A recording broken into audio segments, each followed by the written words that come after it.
এক নম্বর আশঙ্কা জীবনযাপনের ব্যয়, 2 নম্বর আশঙ্কা পরিবেশের বিপর্যয়, 3 নম্বর বেকারত্ব, 4 নম্বর হতাশা, 5 নম্বর যৌন হয়রানি। এই ভিডিও যেদিন রেকর্ড করছি সেদিনই এক তরুণ একটা বিশাল সুইসাইড নোট লিখে আত্মহত্যা করেছে।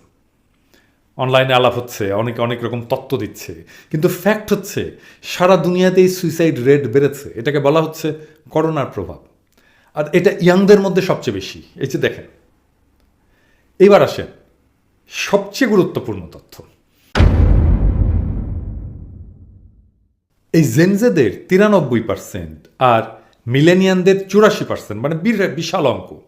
তারা মনে করে ভবিষ্যতের জন্য ক্লাইমেট চেঞ্জ বা পরিবেশের বিপর্যয় মোকাবেলা হবে সবচেয়ে গুরুত্বপূর্ণ।